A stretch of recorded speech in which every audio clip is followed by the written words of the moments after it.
Hello and welcome to Garblag Games. We're playing Dungeons & Dragons 5th edition Planescape, and this is the Dark of the Cage.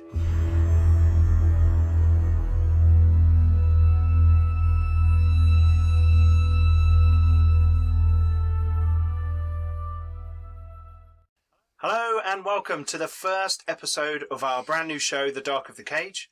I'm Pete, the Dungeon Master, and in a minute we'll go around and everyone will tell you who they are and who they're playing in this new exciting adventure. But before we do, you can find all our social media links below, and we have just a couple of announcements to make before we get going. So we have our friends of the channel, our semi-sponsors, the Thornless Rose, are building up to their fantastic Kickstarter, and you can see some wonderful leathery goods that may involve lasers. Yeah. So I've got a handy camera here that's near me that I can just show you. Which I'm using to roll my dice from the lovely dice tower that I've been given.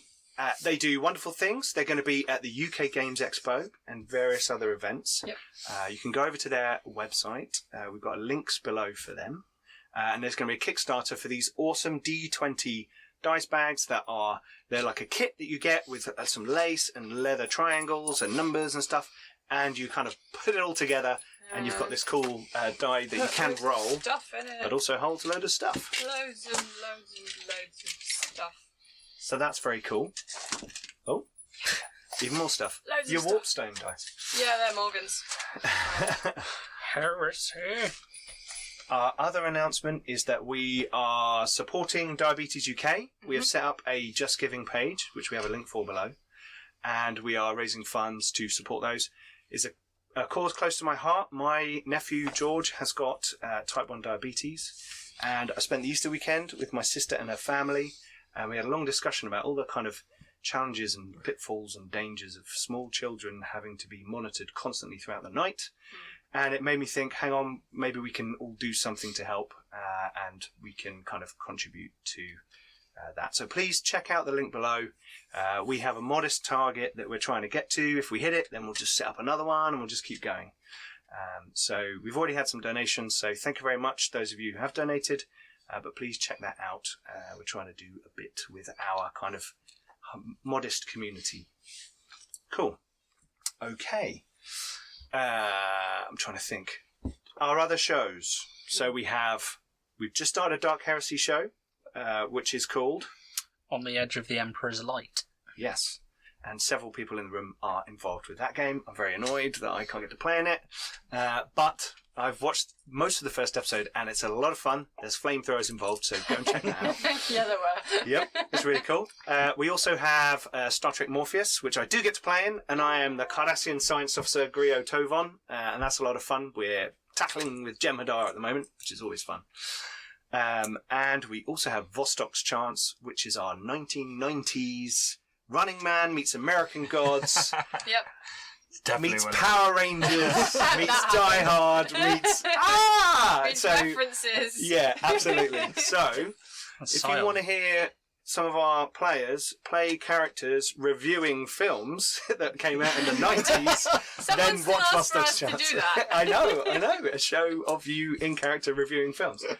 Anyway, check out Vostok's Chance as well. On top of that, we just finished Flint and Steel, which is our Warhammer Fantasy roleplay show.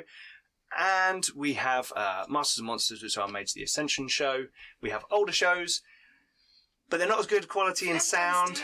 I thought I just said that, Flint and Steel. But there's more. There's lots of it. Oh, there is loads of Flint. There's 2 seasons of it, and we're going to come back for a 3rd season as well. But anyway, before I go into a bit of a what is Planescape description, because not everyone watching or in the room knows much about the setting, I thought we'd go around and people could say who they are, who they're playing, not where you are, because that's going to be part of the intro, but who you are and what your character's about. Hi, I'm Simon. I'm playing Attila. He's a GIF, so he's basically 7'6" tall, at 320 pounds with a hippo's head.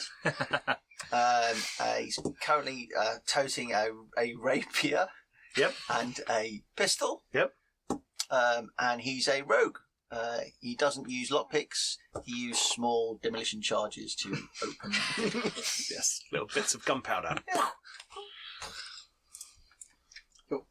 I'm Leon. I'm playing Heskin Longsnout. He's a kobold bard, originally hailing from Faerun, about 2.5 foot tall. I'm seeking bold adventures to boldly adventure with, and looking for great songs to sing and tales to tell. So, I'm Sam. That bit we know. I random rolled Morgan for Flint and Steel, and it went really well. Yes. So I've random rolled my Dark Heresy character, and I've random rolled my D&D. So I'm going to be playing a druid, Yay! who's a Tabaxi, Cool. which is the cat people race. Yes. And yeah, she's kind of along for the ride at the moment. We'll see what happens. Yes. Hi, I'm Roger. I am playing Hriak, the half-elf sorcerer, and I'm originally from Dark Sun, Athas is the Oh, name of the Dark world. Sun's so which cool. is the Dark Sun world, which is Yeah. a bit like Mad Max meets D&D. That's exactly what it is. Yeah, so, water, not really a thing, metal, not really a thing. And my character has no idea what's going on at all. Like everyone here. He was running away from some people that wanted to kill him, and suddenly, stuff. Yep. I'm John. I'm playing Jophiel, who is a paladin of Imatia, who is a fresh-faced, lawful good paladin, just straight out of martyrdom after her training has been completed, and is now looking for a purpose in life. It can only go well. Yes. And Jim can't be with us this evening. He's studying for some exams. However, he is playing Quaff and Arakokra Tempest Cleric. So it's with the party, with some of you at the beginning, and he can't not be there really. But anyway, but he should be with us on the next episode, so that's cool. Okay.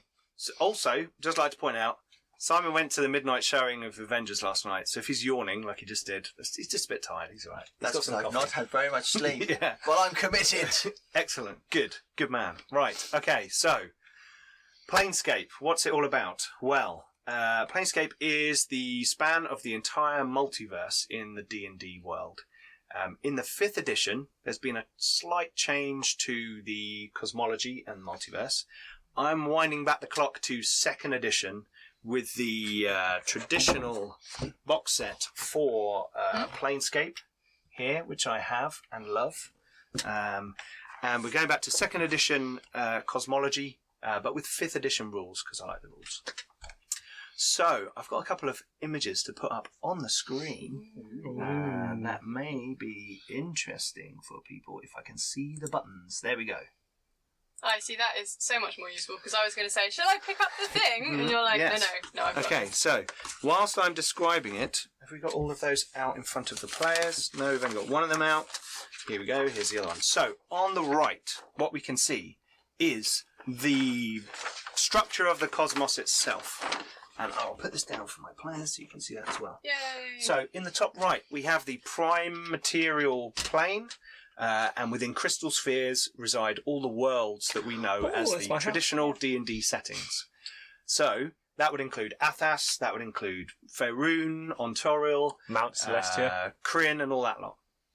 Stretching off away from them, through the ethereal plane, we have the inner planes, which are all to do with the elements. So you have the 4 main ones: earth, fire, air, and water. Jim's character is from the elemental plane of air, for example, where lots of Aarakocra come from. And you have the quasi and the demi elemental planes between them of ash and smoke and magma and stuff like that. And you can actually sort of journey across the elemental plane of fire, through the plane of magma, into the plane of earth, if you know the right ways to go. And travel and exploration of the planes is a key theme of the show, but also the setting itself. So finding the ways between the planes and the worlds is part of it. Now, what you can see stretching down in the right there is the astral plane coming down to the great wheel, as it's referred to, of the outer planes. And this is where you have in the centre the Outlands, which is the picture on the left. This is where you fight. This is kind of neutral territory. This sits between all the other planes, and in the centre of which there is an infinite spire, and on the top of which sits Sigil, the City of Doors, which is where all the planes of existence have pathways and routes into. And it's kind of the centre of the multiverse. Around the Outlands, there are a series of what are called gate towns, and each of these has a gate, which is a permanently open portal that you can see through. Most portals, you can't see through them. You can see that they're there, but you don't necessarily know what's on the other side. These gate towns are aligned, literally, because alignment is very important in Planescape, with one of the outer planes. And what you can see in the bottom right there is this kind of great wheel of planes, where you have let me get this right, the lawful on the left, the chaotic on the right, the good at the top, the evil at the bottom. And you kind of go around the wheel from lawful neutral on the far left with the giant cogs. I'm sat in the right place. Yeah. That's mine, because I'm here. Yeah. And the kind of turning wheels of Mechanus. You go round past Mount Celestia, Arcadia, the Beastlands, which is where our Tabaxi friend originates from. Yep. Round past Pandemonium, the chaotic neutral realm. Round towards chaotic evil of the Abyss and Carcerai, which is an infinite prison within itself forever. So all of these planes are very funky, very cool. They have very different physical attributes. And if you are near a gateway to one of these planes, there may be a hint as to what it is on your surroundings, especially on the Outlands, where the towns, the gate towns themselves, often resemble parts, the kind of entry-level bits of the planes, and so does the terrain around them. Now, those gate towns are permanently kept in a state where they don't fully align with the plane, because if they did, they would physically slip off the Outlands and into that plane of existence. And then you've lost your door. And then you've lost your door, and you need to establish a new one, and that is all kinds of pain. Cool. So, this is kind of the big cosmos going on. Our adventure will begin in both the astral plane and the Outlands. So, I'm just going to take those off the screen. That's a little, oh, and we're back. Hello! Okay, cool. So, our story begins in 3 places. 2 of those are in the astral plane, and 1 of those is on the Outlands. And this is kind of, I'll give you guys a little bit of an intro to what's going on and how you all happen to be in the same place at the same time. So, we begin on board a giant ship with the front shaped like the face of a kraken. Flying through the astral plane, an infinite void of silver clouds, colour pools, and kind of twinkling distant stars that you can never reach. This ship has just recently done battle with the vessel of Attila. Uh-huh. And you have, in fact... We didn't come out so good. No. Attila has, in fact, been captured. Oh, no, it's hidden away, stowed away. Yeah. Snuck on board during the battle and hidden down below decks. Charged. Yes, you charged on board, killed some people, there weren't people around you, and then you hid. And you found, in the bowels of the ship, in a cage, Heskin, who has been kept captive alongside various others. And it seems that these people are slavers hired by the Githyanki to raid other ships, capture people, and they seem to be looking for something. Now, this ship is flying through this astral void, and the crew has been depleted by the battle. And as you are down in the bowels, there is a great shaking of the vessel, and it sways side to side. Heskin sort of rattled around. You're not so much. You're actually small. kind of like this, like jammed up inside the... It's quite a small space for me. Well, it's maybe about 6 foot, so yeah. Yeah. And there are people moaning and groaning in the corners as they kind of fly around the room, sort of manacled to the sides, sort of wrenching their wrists and ankles, of all different kinds. And you can hear a great commotion going on above. And this, you decide, is the moment when you are going to try and escape and surge onto the deck of the ship. So, with your newly found friend Heskin, After blowing the padlock off of his.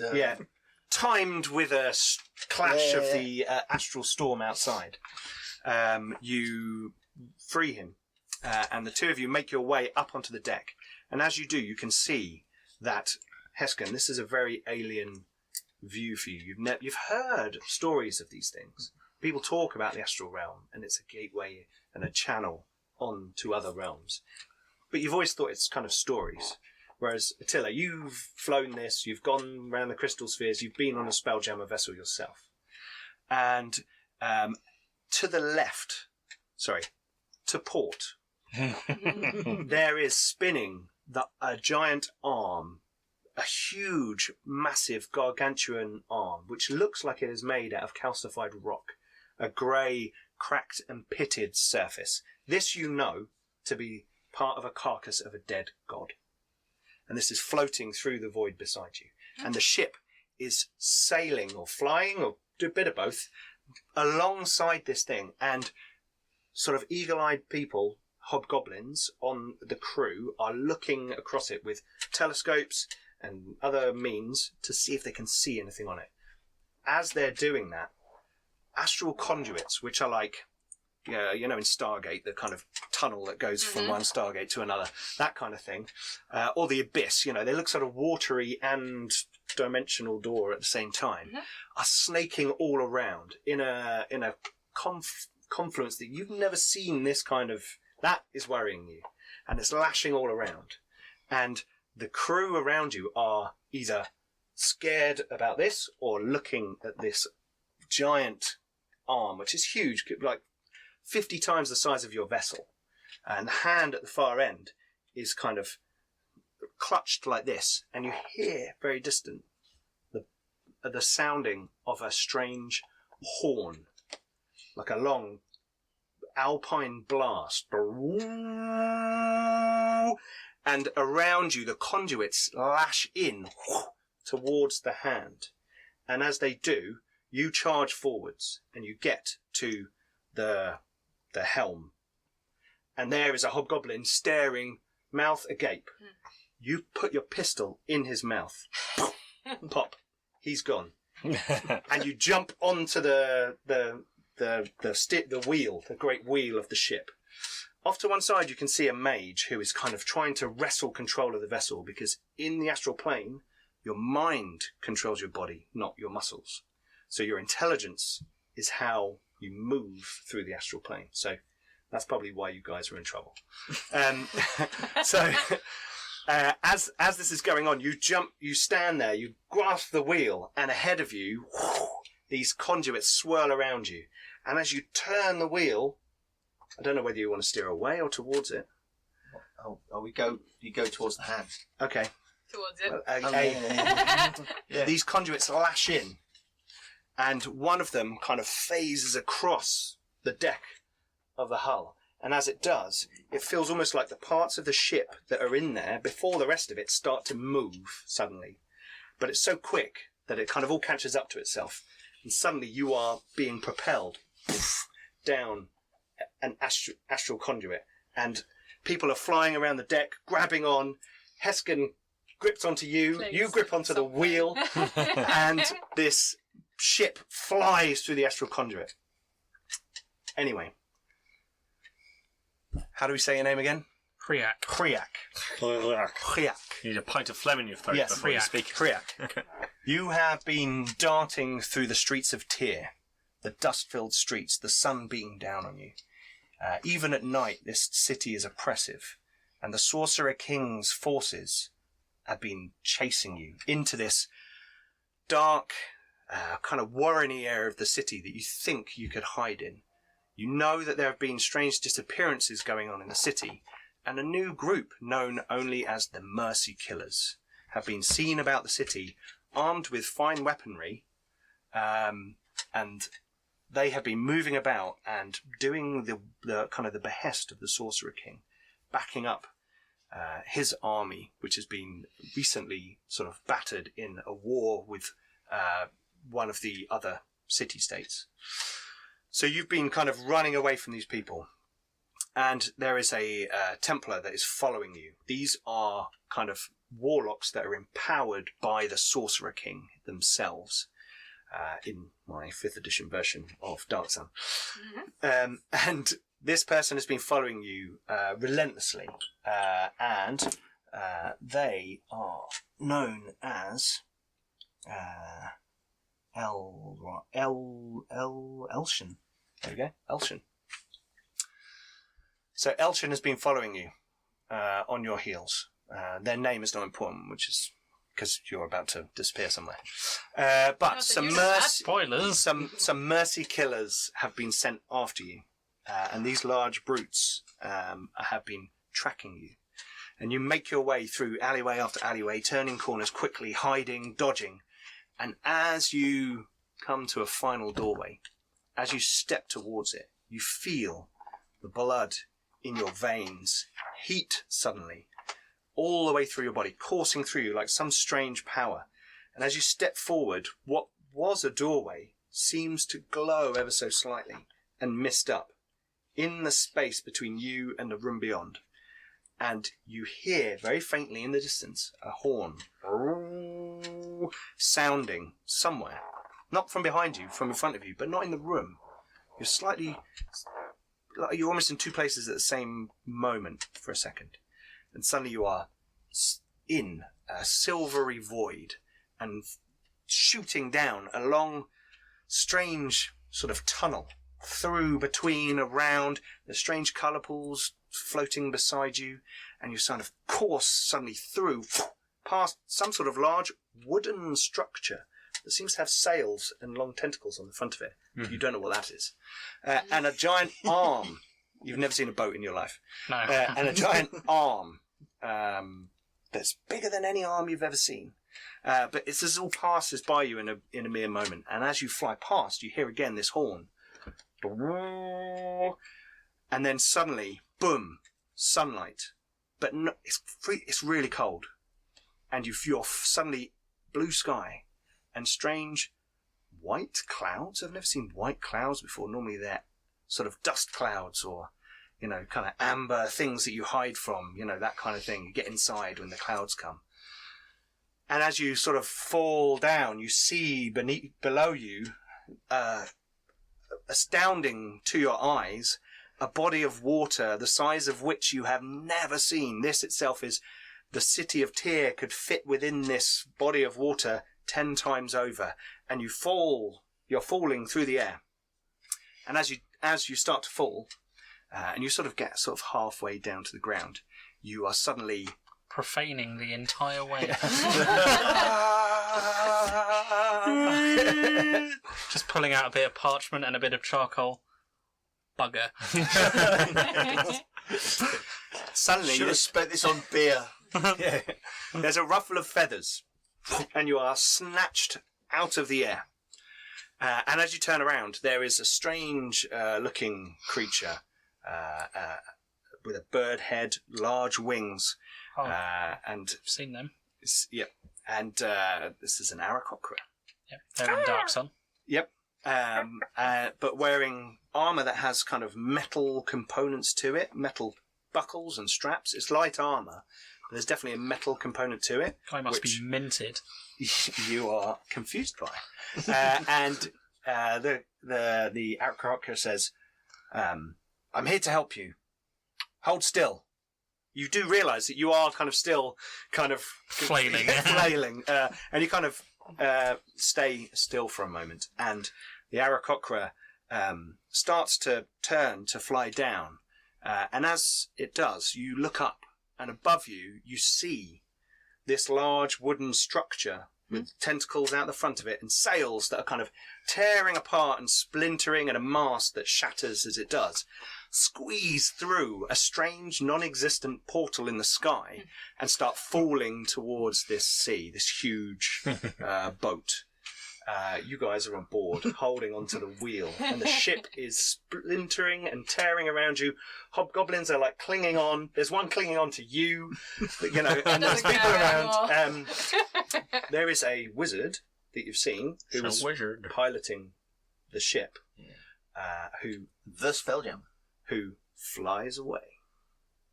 What a hero. I'm noping out of this. Yep. And there is Brockler, who is the Gith Yankee's first mate, who's been left in charge of the vessel. Yeah.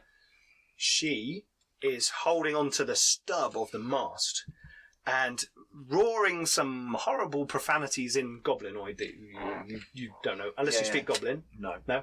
No? Okay. And suddenly this thing, like when you tip over the roller coaster ride, whoa, and the ship is falling through the air. You two.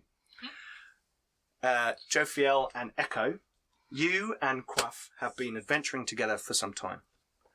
And you are working for a faction in Sigil known as the Indepts. They are an independent group who... Hang on, let me get the Free League, these guys. Free League, yes. And their whole thing is, we're not really a faction. We're just dudes. We just Yeah, don't want to be part of anyone else's, therefore we're doing our own thing. Do your thing.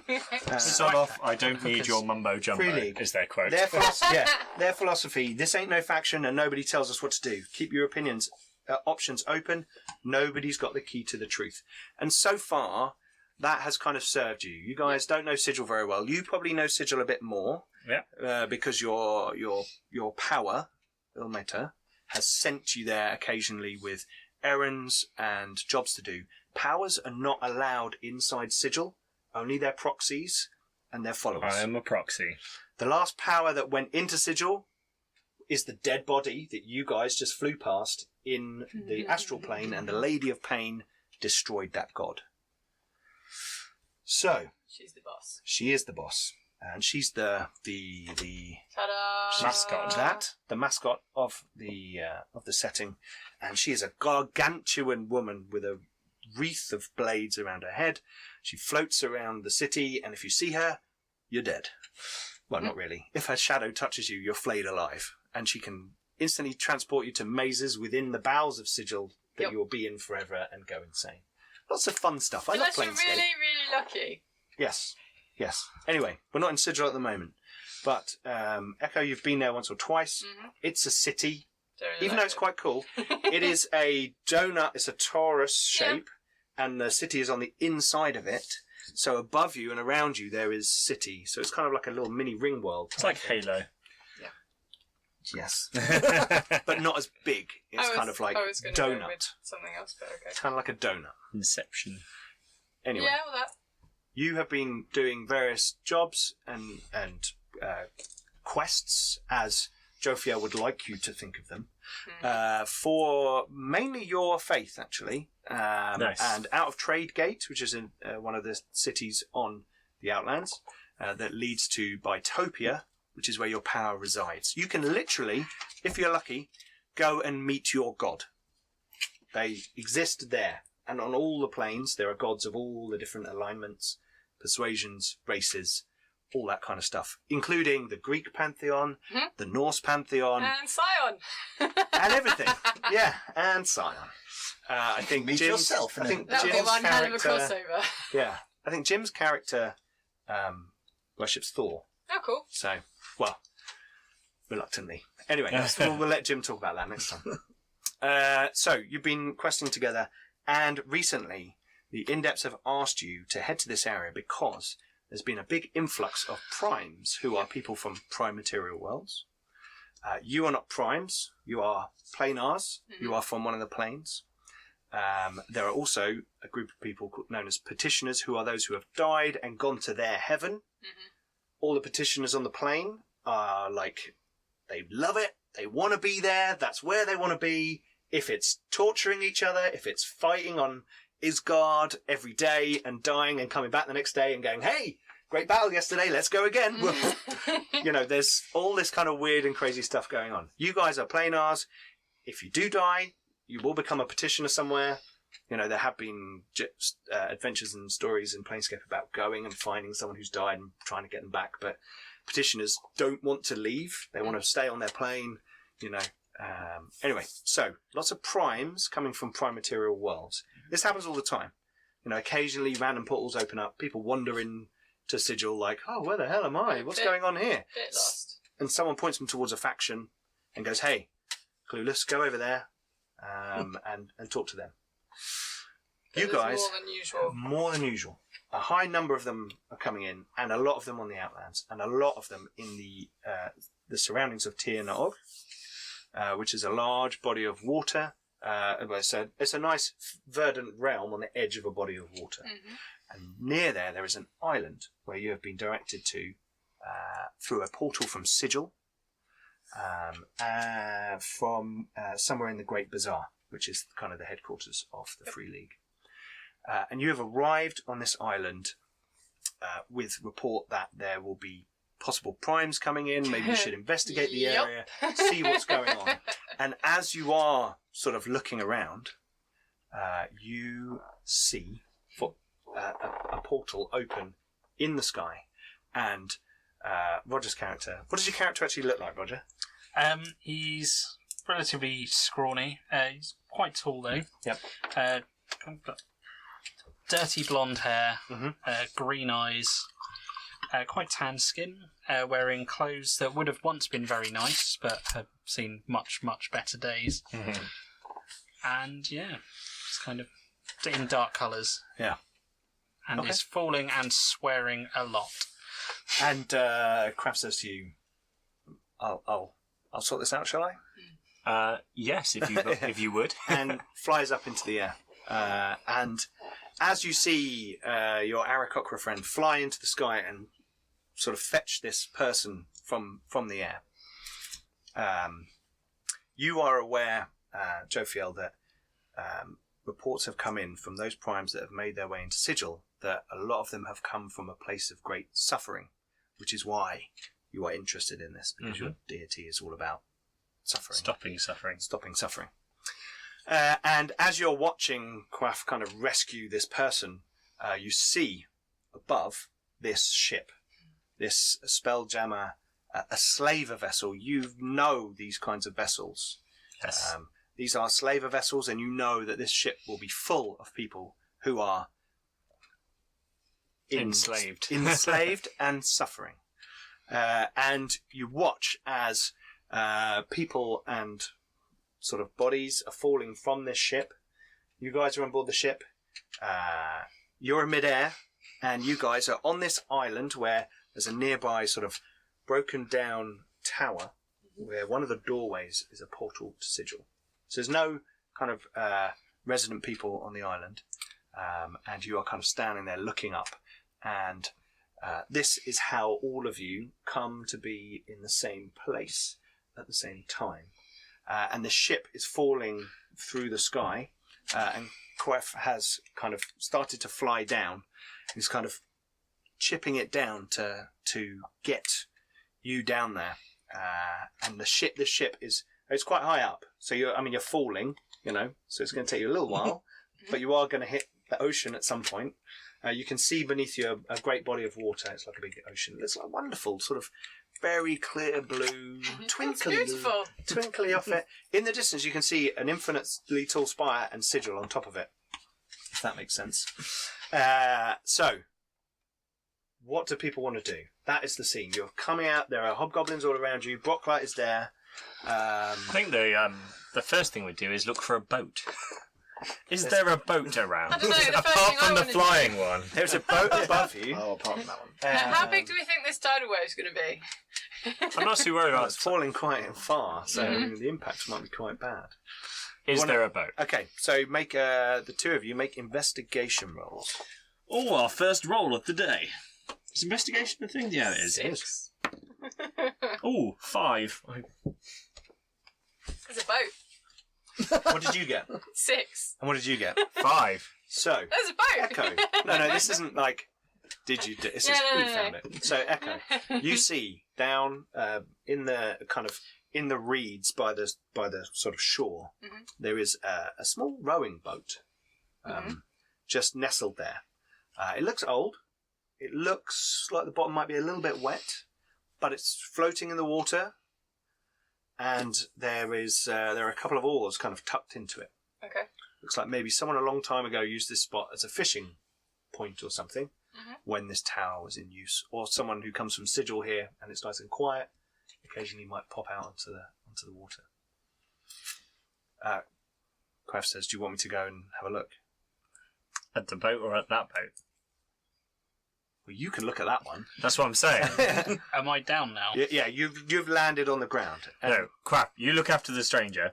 Echo, come with me. We'll hold the boat, because this tidal wave is probably going to blow it away if we don't secure it fast. Okay, so just briefly, for Roger's benefit, Jophiel, describe what your character looks like. Jophiel is a young woman. She is 6'2", so quite tall. Blonde hair, blonde wavy hair, blue eyes, very pale skin, but it glows slightly. And she's wearing half plate mail, which is polished to a sheen.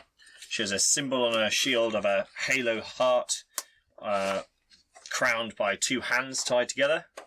And she has a quiver on her hip full of javelins. Javelins. Javelins, the best weapons. Okay, cool. And Echo, what does your character? What do you look like? Echo is a cat person. She's kind of like grey, brown lynx kind of looking. She's dressed fairly simply, mostly kind of browns and tan hides and stuff, and doesn't seem to be carrying a lot except for a big stick. Cool. Okay. So we'll go sprinting off towards the boat. Okay. So the two of you go to the boat. Mhm. You're with Quaff, and as you're there, and he's saying, "Are you okay? Are you hurt?" He's still kind of staring a bit at the Yeah. metal. Yeah. Who are you? What's that? What? Where am I? Where are you from? Athas? Well, you might say Tyr, but Oh, yeah. Tyr. Yeah. Okay. What world is that? The look like he's retarded. Okay. Athas? Like, what are you smoking? He looks at you like, okay, interesting. Doesn't say anything. Make a perception roll. And I will do this. Oh, maybe. Do I have perception? Yes. 17. Okay, right. So, while you're talking to this birdman, behind him you see, falling through the sky, near where you came from, one of these figures that you recognise as a mercy killer. The equipment, the armour, this kind of skull helmet, is kind of falling towards the island and not towards the water. Oh, fuck! I'm going to start unslinging a crossbow. Okay. Cool. Right. The two of you, their ship is like reared out almost over a ledge, kind of an invisible ledge, and you're kind of dropping now towards it. You're falling. Is it going like that, or is it going like... No, it's going like that. Oh, it's going like that. So you're holding onto the wheel and you're So looking Kraken- down Kraken towards the first. ground. Yeah. Kraken first. It's come through, and the mast has splintered. The sails are flapped all over the place. Some hobgoblin got wrapped up in it and sort of fell off the side. Are the sails still there? They're As in, somewhere. is there cloth on the... Is there big... Parachute. So yeah, there's like a smaller sail Okay. that's still there. Right. It's kind of flapping crazily, Madly. and you're kind of hanging onto this wheel. Heskin, you're hanging onto and you can see Brockler to one side. She's down by the kind of, I don't know what it's called, the kind of balustrade side that these ships often have, and she's kind of using it like almost like a ladder kind of thing. She's kind of descending down the side. Yeah. She seems to be heading down towards the front of the ship for some reason. A couple of hobgoblins near you are like snarling at you and shouting things. Clearly they think this is your fault. Which it is. You're at the wheel, so They sound like from here. that's my monstrous monster. Rah. Yeah. What do you guys want to do? From being captured, do I have any of my bits back? Yes, all your Will I stuff have- was stowed away in a cupboard. Okay, so I would you have are- all my spell components. Yeah, you've got all your stuff. Okay. And you can't use your musical instrument as a focus. I can. So you don't need your material components. Oh, okay. Yes. Mhm. Cool. So how far are we to fall? What's the distance? So am I you expecting? are probably a few hundred feet. Oh, okay. Yeah, so you're falling, and it's a few hundred feet. And That's not going to be very long then. no, it's going to be like a Few couple of seconds. rounds. Yeah. A round, maybe two. Yeah. I would like to cast a spell. Okay. Can I cast Featherfall? Yes. Good shout. Convenient. Yes. Good shout. You can cast Featherfall. Okay, so I'm going to cast Featherfall. Here we go.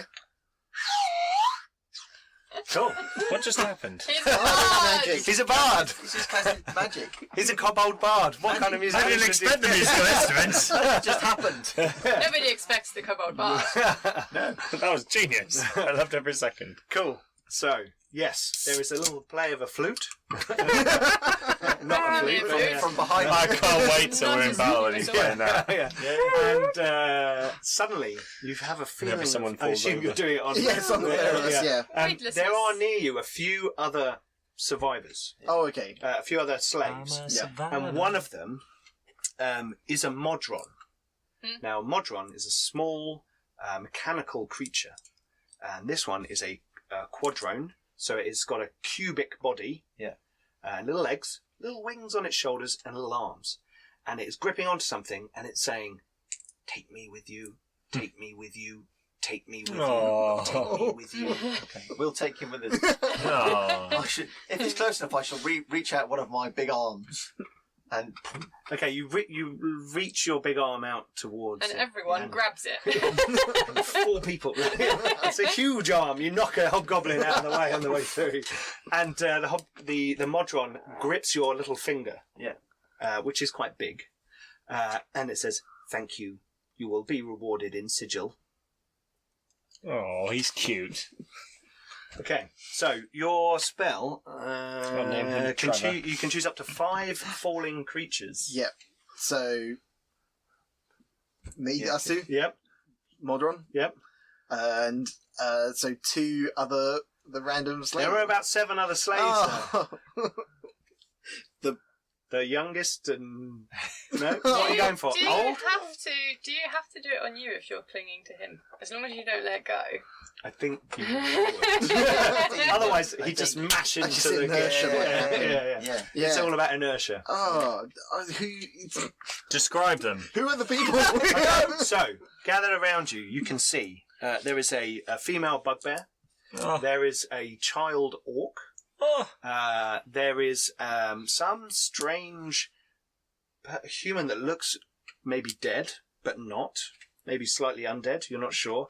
Kind of wasting disease with like exposed parts of like bones and sinew and things. Well, we don't need it. You can see All right, Paladin.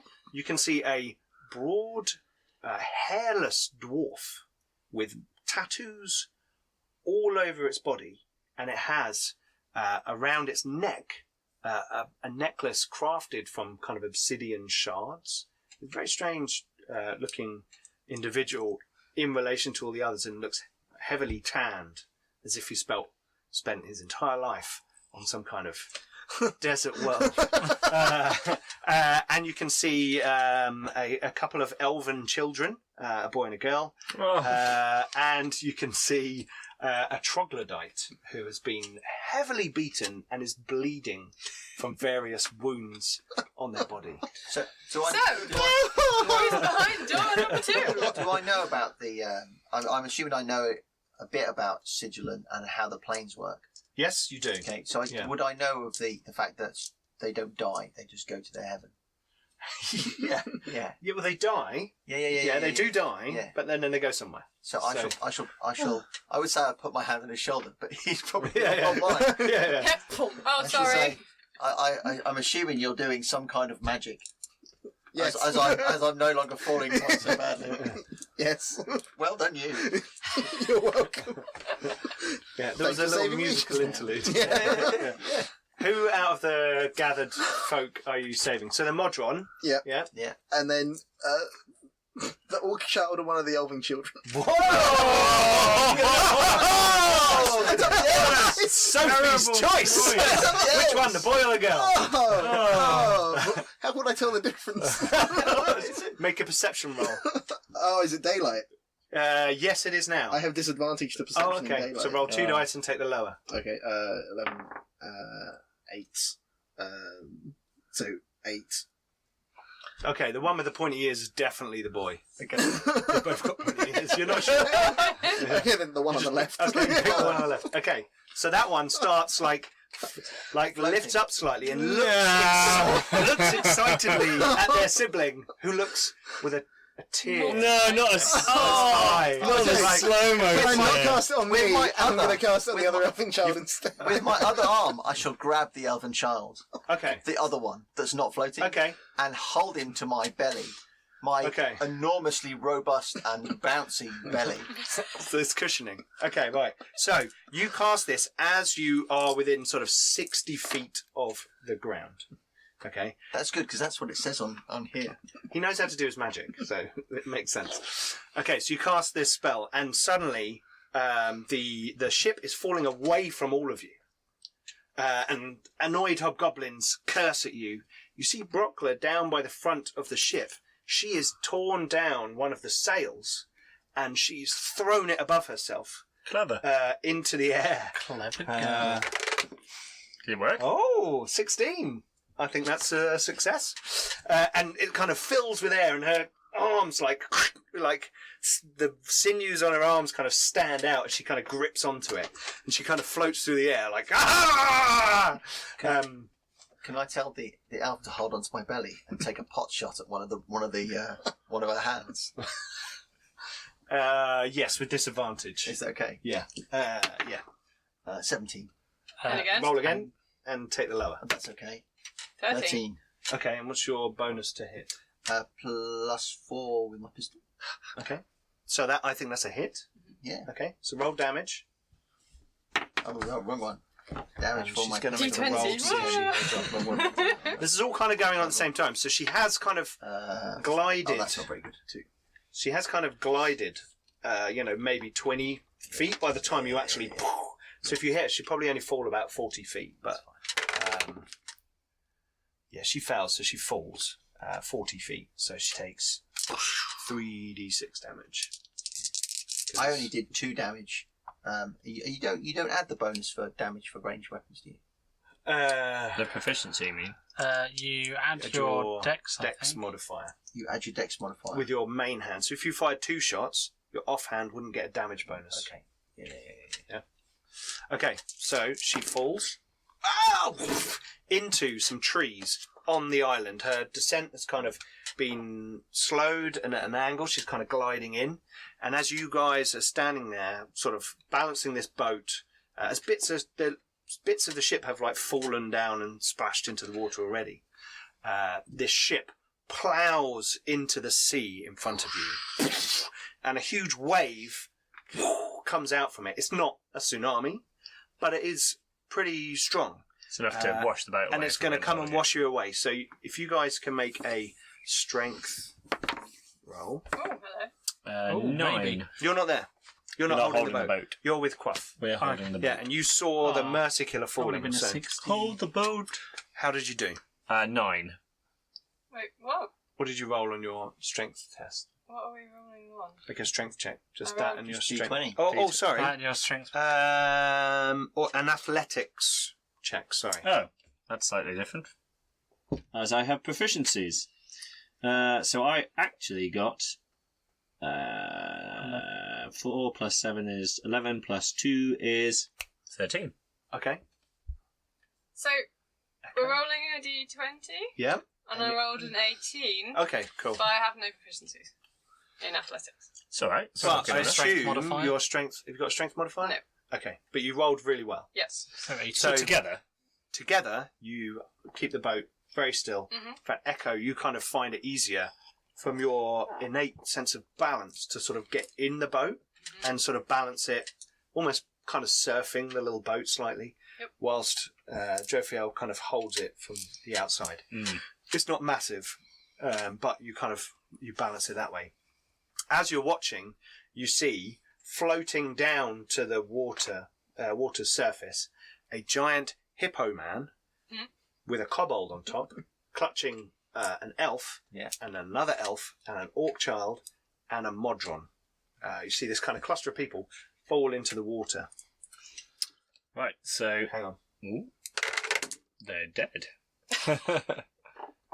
the child is okay. Oh, So you Which all one? land in There's the water. The one that was on my belly. You land in the wake of this wave. Yeah. So behind you, the ship has crashed into the water, and there are people sort of smashed and dashed all across the. I'm so sorry. It's okay, some of them were baddies. Sorry, Leon. I thought I'd make that. Yeah, there's a lot. Harrowing. There's a lot of people on the Harrowing. boat. This is Planescape. It's a little bit more. You know, it's a bit Gritty. darker than gritty than normal Dungeons and Dragons. normal. Oh, Yeah, no. yeah.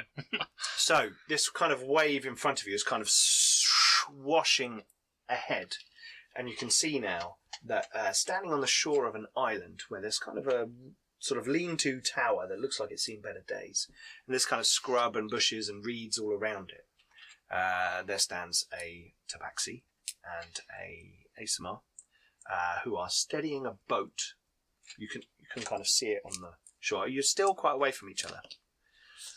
While that's going on, Hriak, you said you're readying your crossbow. You see this figure falling, and as it gets within 60 feet of the ground, it slows down.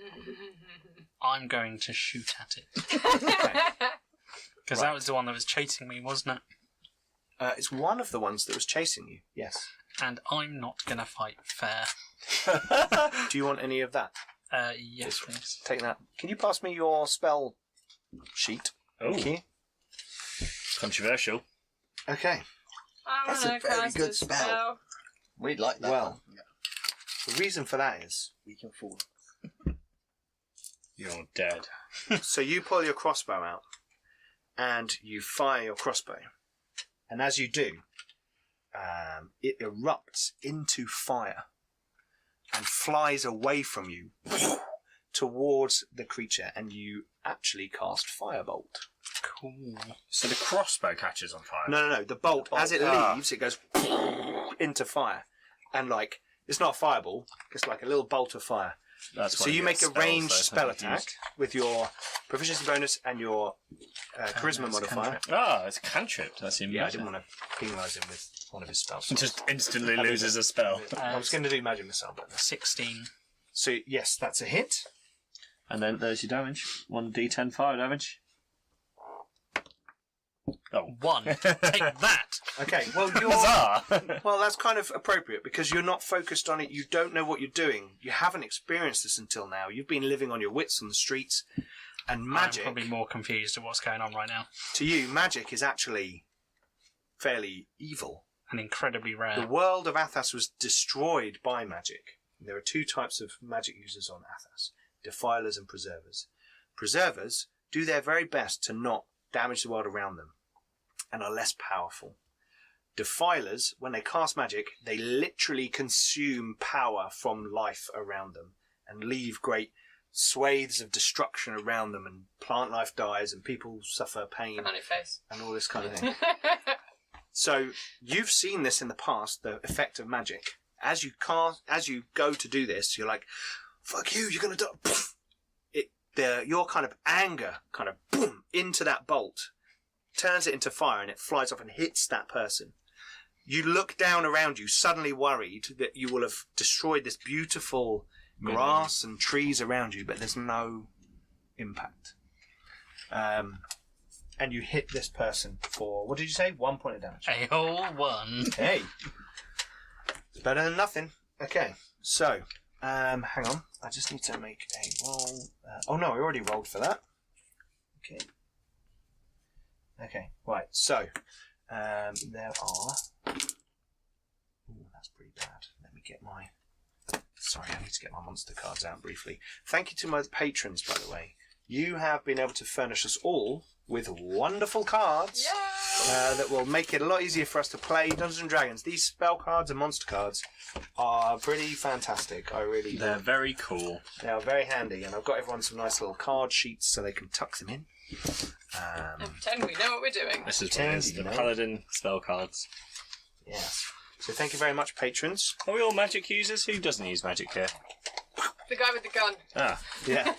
he uses the magic of sword. science. Yeah. He cast Bullet. You're lucky. I was tempted to try and play a null, a gift null. Yeah. So basically one that magic doesn't work around him. Okay. Nice. But unfortunately, I wouldn't actually be allowed on a Spelljammer ship. No, because the ship wouldn't work. Yeah. That would be a slight downside. Awkward. Okay. So, Sam, you're over at the boat with, Echo and Jophiel. You are at the boat. The waves have kind of sort of dissipated around you. It went quite far on shore and, disturbed lots of reeds and plant life and everything. It's fine, I was in the boat. You were in the boat. You're a bit wet now. It's all right. And you can see the collection of some of the people in the water are moving. So, kind of, how much time have we had since stuff? Not long. 10 seconds, if that. Okay. Get in the boat. So I'll do the heroic Okay. leap into the boat then. No, I probably won't bother doing what I was going to do. Because I was thinking, you said the boat's a bit kind of old and knackered and Yep. seen better days. And I'm like, I've got mending. I could do the thing. It's a cantrip. You can Yeah, easily but do it that. says it takes a whole minute. And if it's only been 10 seconds and we're having a Yeah, rush because, yeah. the world's Yeah. ending, Well, then if we it's a should minute- probably, I will start rowing then, which I'm going So to you're roll. going to jump in and start doing Athletics. Yep, make an athletics roll. This isn't to see if you can row, but how quickly. you 20. might. How efficiently Well, you there do you when go. you smack anyone with Oh an no, oar. 22 because I've got proficiency in athletics as well. Cool. Okay, well, you start rowing swiftly. Oh no, that's including actually, so it is just 20. Either way, Yeah. you start heading out into the water. The boat is moving quite quickly. Mhm. You think it might take you a few minutes to reach them. Oh, how convenient. Well, it's a big lake, a big and ocean. she's So rowing, yes, so I'm just kind of looking at people and going, oh yeah, this could take a How little. far out are we? it's going to take you a few minutes, like 5 minutes, to swim Okay. all the way inshore. But the boat is on its You kind way. of fell straight down, Yeah. whereas Brockler glided down towards the island. You see, with the makeshift hang glider, parachute. Can I do that then if we have time? You can do that. You cast Mending. Yep. And as you're sitting there, you can see that the mould recedes first, and then cracks and chipped bits sort of reform, and whoop, that bit that was Well, yeah, it's warped made kind wood. of pops back into the right place. Cool. And there's a bit more of a sheen, We're slightly less likely To to the- sink. Good job. And you're now rowing out towards them. You guys in the water, there are sort of chunks of wood floating around you. Mhm. You can see some people sort of splashing around, and the cluster of people that you have are kind of safe together in the water. You can see some people rowing out towards you, and you know that Brockler sort of glided onto the island near this ruined tower. I shall get a big log so that everyone can hold on to the big log. Okay, And I shall hold on to the big log so it doesn't move. sure. Yes, you're all floating quite well. Do you all want to start swimming, paddling it in So the direction I of the will boat? paddle the log. Okay. I shall tell everyone. So let's have an athletics. I shall tell everyone everything's going to be fine. You're all safe. Shut up. Would you like me to roll Thank on you, my? everyone. Would you like me to roll on my persuasion or deception? No. Right now, they're going to believe everything you say. Okay. The Modron. I'm not a hippo. Oh, no. We don't believe you. Fine, no one believes me. Okay. It's a low difficulty, so make an athletics roll. Just see how well you're sort of. Oh, hello! He's got a really rattly thing. Okay. So +4, I also got 20. It Okay, worked. so you're rowing well, and you're waggling your legs well. I'm and kicking my legs, but I'm adding nothing. You're ineffectual. Okay. Good. There's a little slapping on the water. Just And then moving there's my these tail back huge and forward. hippo legs going. Hippos obviously can swim quite well. Yeah. Did you get a swimming bonus? That's why I'm holding onto the log, just in case. Okay. I am a spelljammer, not water not required. Yeah. Sail ships. Well, you're not a spelljammer. You had a spell. Well, I'm from the spelljammer exactly. realm. Yeah. Therefore, as far as everyone else is concerned, I'm whatever I tell them. Okay. Great. So you start making your way towards the boat. The boat is heading out. Kriak, what are you doing? Is the guy still floating? Is the guy? He's falling slowly, but he kind of falls in that round and lands over near the tower. As you're watching, you see Hobgoblin gliding in with like a makeshift and fall into the shrub near that area as well. Right, well, I've no idea who the hobgoblin is, but The mercy no, killer. don't like that guy. Okay, well, Quaff is there as well, and he's like, that's some sort of slaver ship. We've seen them occasionally in the elemental plane of air, he says to you. He has said words. I've no idea what the hell you're talking about, but that guy wants to fucking kill me, and I'm gonna do whatever it was I did last time. Shoot him with a crossbow. You're going to fire your crossbow? Yeah. Okay, hang on. Believe. Okay, you fire your crossbow. Yeah, you can actually hit with the crossbow. Oh, I Sort can't. of. 12. That's not bad. That's a miss. Oh. Doink. He is in plate armour. Is he? Well, he's in No. heavy armour. It's not plate. It's kind of a lot. So kind of a jaggedy. chitin formed hide almost.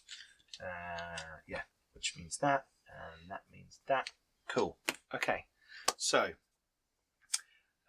you're firing, and kind of falls into the shrub over by this kind of broken down tower, and you can no longer see either of those people, the Mercy Killer or the Hobgoblin. They're over there somewhere in the trees.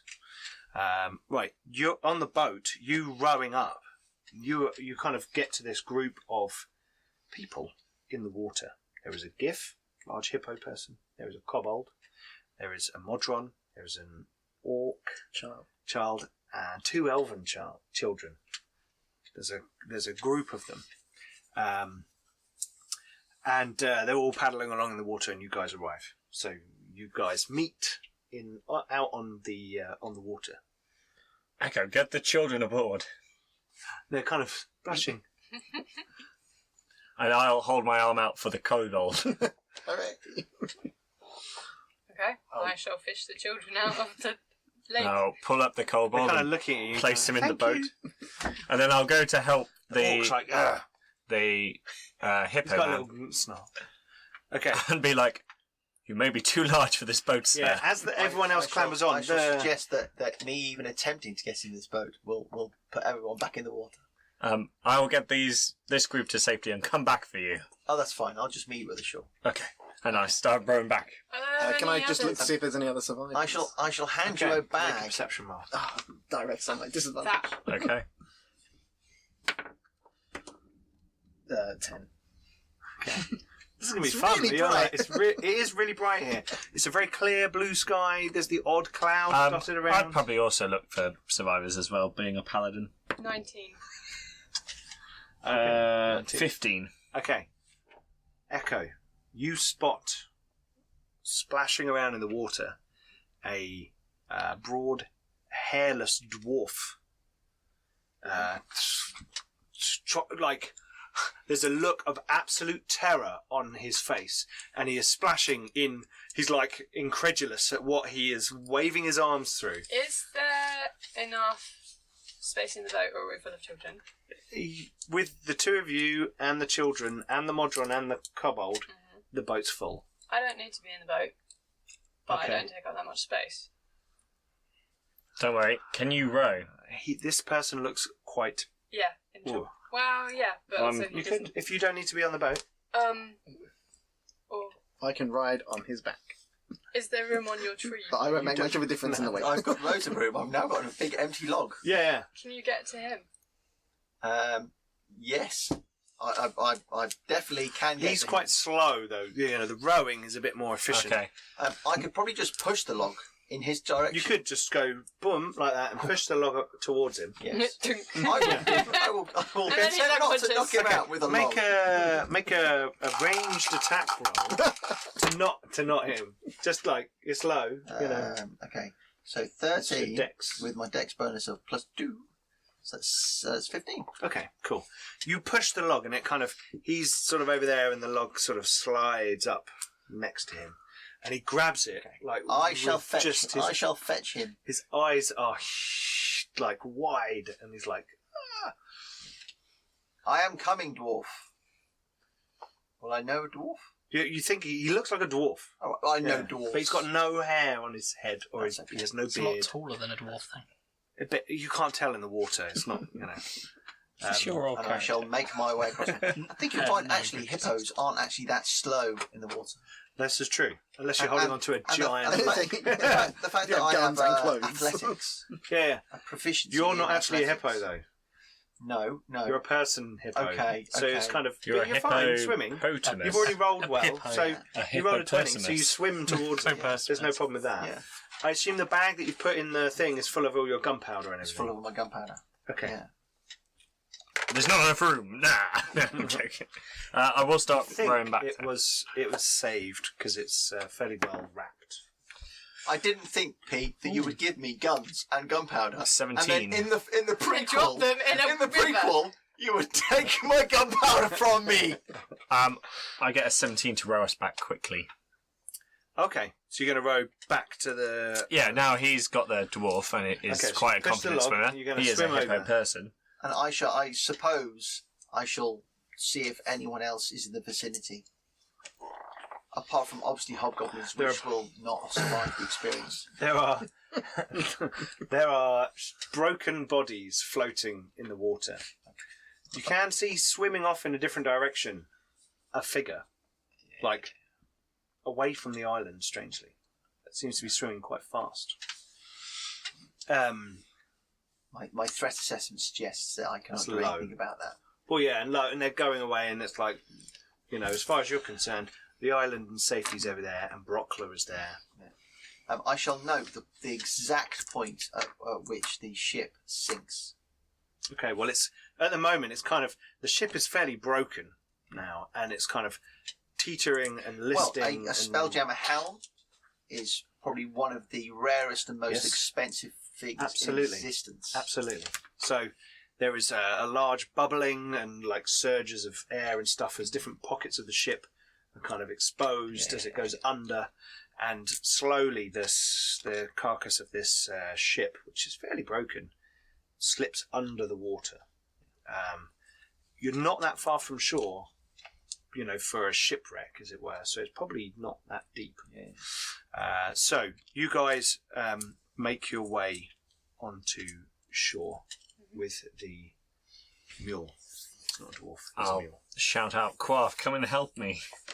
And then I'll Okay. start bundling the children out the boat. So Was there anyone apart from the dwarf guy in the water? no one alive. Okay. Yeah. So Quaff comes over and sort of flaps over towards the boat and is hovering above. He's got his trident in his hand. Looks like he's ready for battle. He's like, there are two unknowns over there. The Stranger. stranger seems to have been pursued by one of them through the portal. The other, I believe, came from the vessel. I'll grab my shield then in that case and turn to Echo and go, Echo, come with me, and turn to the kobold and say, look after the children, and then run off towards the tower. As the kobold looks up at all the children. He's smaller than the children. He's too I know tall. he's more. He's got probably gear more- though, and he looks like a person. So, of so note. what does Heskin look like? Oh, okay. So But I trust Echo more than the random kobold. No, sure. I've got a kind of green cloak with like gold trim on it, and kind of tunic, kind of fancy with little patterns and stuff. So it's kind of showy offy. Got a rapier on one hip, a little dagger, my Nice. loot on my back. He's a bard. Yeah. He's blatantly above. I've got a tiny little drum. I'll shout to Quaff as well to go and see if he can help these two in the water. I assume about like 40 feet out I'll have stood up. Yeah. A big 7.5 yeah. foot tall. Yeah. Then we'll run over to the stranger. Okay. While they've been rowing back, Yeah, and while forth, that's all I'm going on. assuming that's been like a A couple couple of of- minutes. Yeah, a couple of minutes. So has this guy re-emerged from the woods? No. There seems to be, obviously, whoever it was aware of all this kind of craziness going on around. And, actually, hang on. Make an Arcana roll. Oh, nice. It's one under train, so 19. Okay, you are starting to have some very strange sensations through your body. it feels like your veins are not like that. So I was actually thinking of puberty. I don't know what you were thinking of. yeah. And you, this feeling that you had when you passed through the portal of your veins, the coursing through your body, this kind of heat, kind of tingles around the back of your neck, and you get a strange sense that the weird thing that happened to you, some sort of magic may be going on over there in the trees. You just have this kind of How far away are the trees? They're about 100 feet away. I will approach them and see if I can recreate the fact that I managed to summon some fire. Okay, so you head towards the trees. Make a perception roll. No. Okay. I completely What forgotten trees? there's a tree there. So, as you approach the trees, Can't see the wood you from are the trees. unaware of Brockler as she appears from the tree line. Roll initiative. So we all do it because me and Echo. We will also... all roll initiative because at some point you will join into what's going on. Or not, 20 but and then there's we will have an something, initiative Yeah, order. initiative. Oh, yeah. So I will roll. That's not too bad. I got 4. Nice. Right, where's my cards? I'm going last.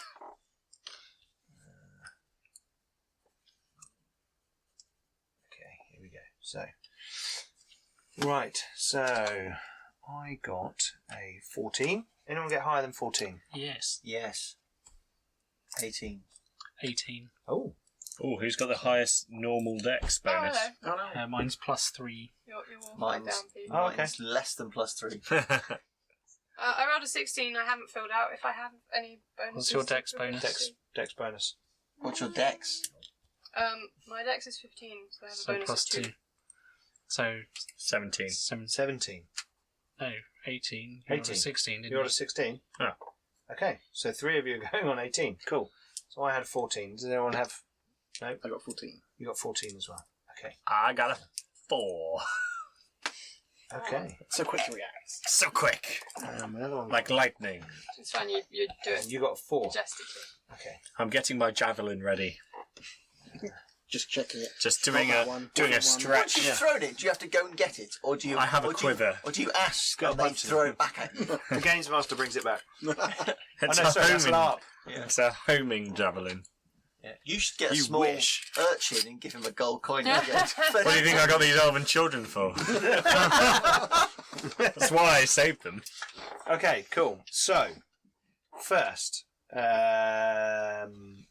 the Brockler gets a surprise round. Mhm. Yep, because you didn't. I also have no idea who the hell this person is. And this hobgoblin jumps out of the Nasty trees, hobgoblin. wielding a great sword, Bloody and hell. swings at you. What is your armor class? 16. 16. Okay. The hobgoblin makes 2 greatsword attacks. Dragonborn. Balls! Okay, one hits with a 16. So, we do this much damage. Oh, rubbish. 6 points of...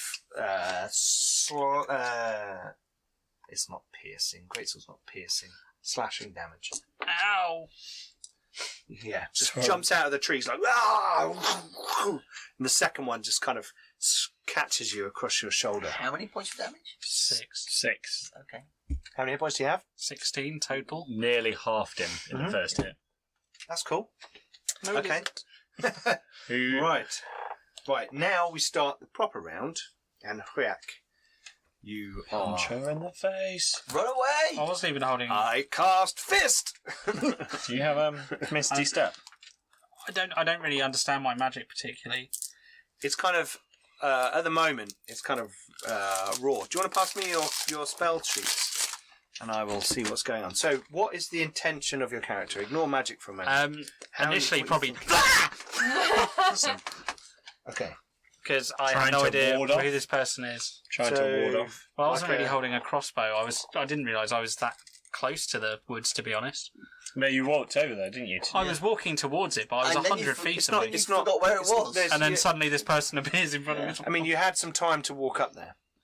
So There's a you bush. kind of approach the trees, and as you, You did roll a 1 on this perception. person charged out and attacked you. Yeah. There is a bush. So, Are you going They to were try and hiding get in back the to everyone storm. else, or are you going to stand your ground? Well, Probably my first thing is fuck off. okay, burning hands. Right. Oh, there we go. So you cast burning hands, but just your reaction is like and you're like your hands out, and you cast burning hands. Do you even have to roll for burning hands? No, they No, do they a get deck a saving. deck saving. I was about to say, I think Yeah. it just goes off because Okay. Sam uses that a lot. And Do your second level? Can you do anything funky with your when spells? you cast a spell using a second level, No. No, he's only got first level spell Cavern slots. Flame Gold. I can't. That's Metamagic's next level, I think.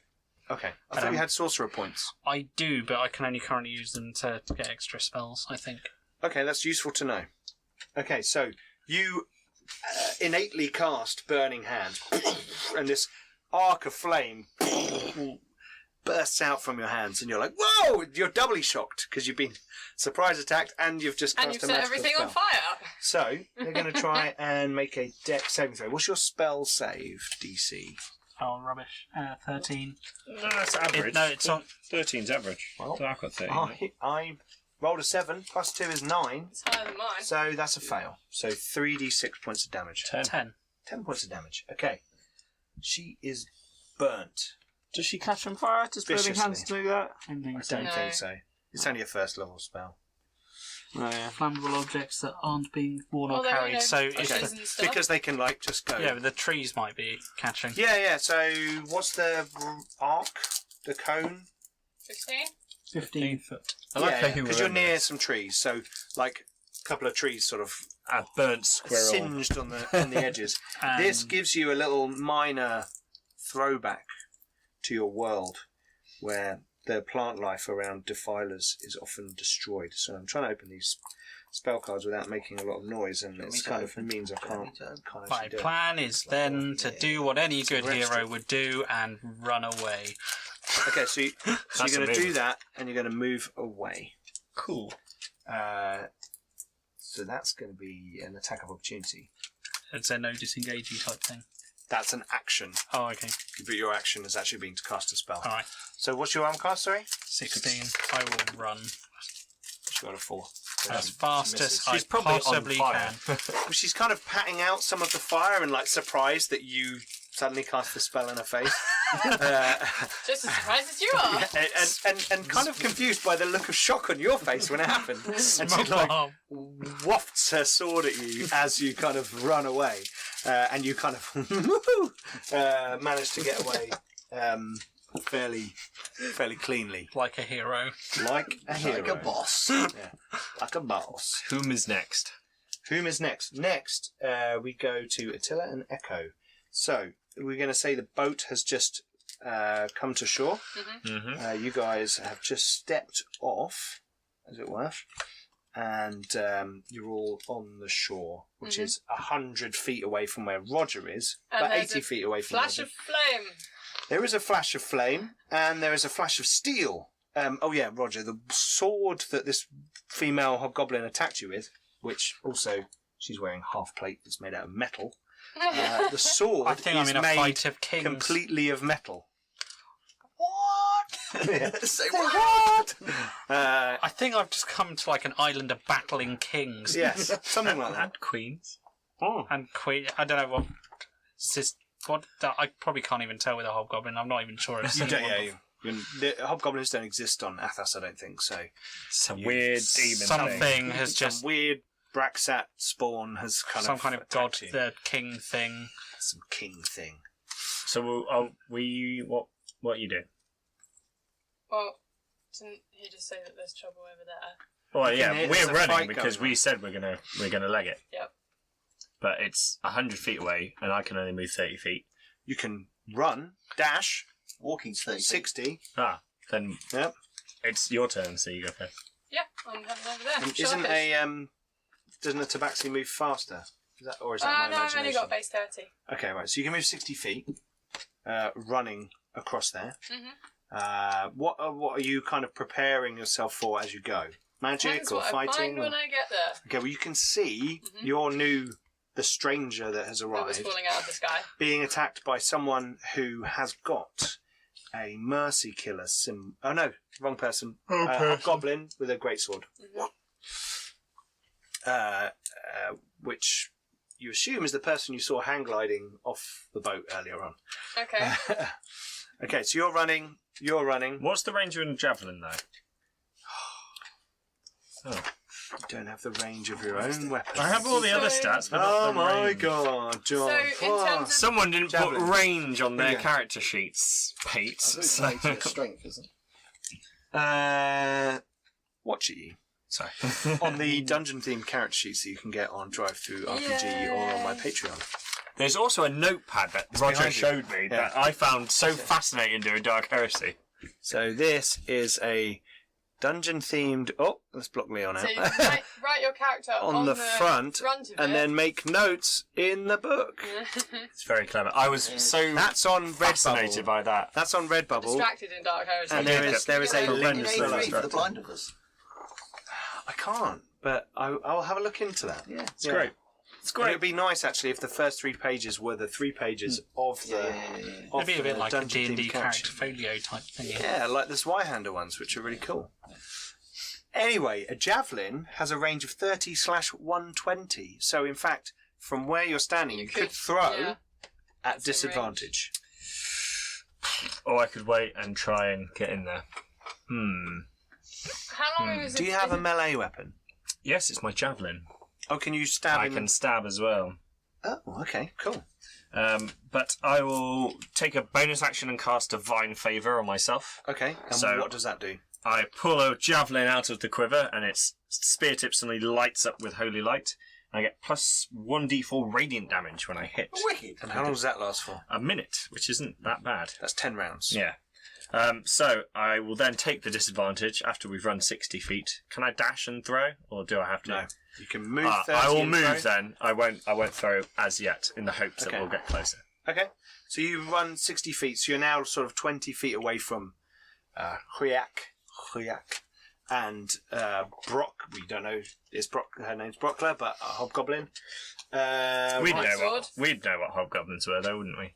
You know what hobgoblin Yeah. is, definitely. Yeah, absolutely. You can tell a male from a female. Okay, Attila, what are you up to? So I'm assuming I'm still in the water. You're heading back with the mule and So Quaff will I be aware of what's going on? Or You can see it on the shoreline. Okay. You can see them running suddenly across. Okay. Maybe what's going on with Roger's character is a bit further away, so Yeah. harder to see. Okay. But suddenly they've like pulled out all their gear and they're running off to Or certain perhaps as we come to the shore, we will kind of come a little bit closer to the action. Oh, so you're going to go that way? Well, yeah, just Okay. so that we Makes don't get sense. to the Yeah. shore and be 80 foot Well, away. yeah, no, sure. So we'll say that you get to about 60 feet away Yeah. with your move this time. Yeah. Okay. Cool. Right. So next it's Brockler and Heskin at the same time. Heskin, as you're a player, you can go first. Okay, I want to check the children are okay, because one of them wasn't feather-felled. Oh, he's so nice. No, they're fine. You've already, when you get to the shore Yeah. with these guys, you've already checked them. They're fine. They're safe. They're not hurt. Okay. Traumatized. Keep them Yeah. distracted from the corpses So floating in the what- water. Yeah, start playing foot. It's like, you picked my brother. I will never forgive you. Shush, elven girl and old boy. Okay. So how far away are they? These now guys, 60 feet they're away. 60 feet They're away. 60 feet away. Okay, Yeah. cool. I would like to use my bonus action to do Bardic Inspiration Okay. to spur them on. Okay. So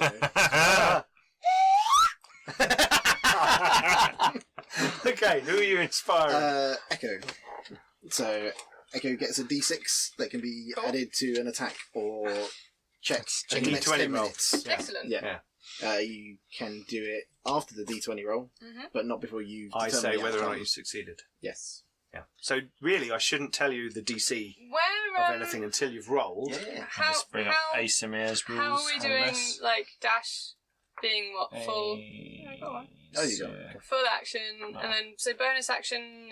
Does that count towards? If you have something that allows you to do a bonus action, like a cantrip.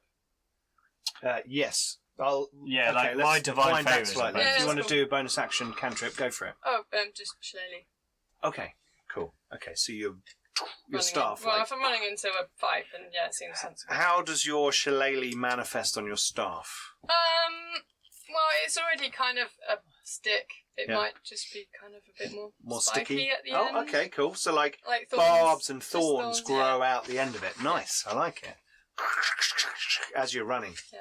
Nice. And you hear the whistle, the soothing All tone of the boosting duck up whistle that. the, Ridiculous. of the cool, of the it's cobalt cool. behind you. I don't know It what's got my back. it cheers you up, yeah, inspires you. Yeah.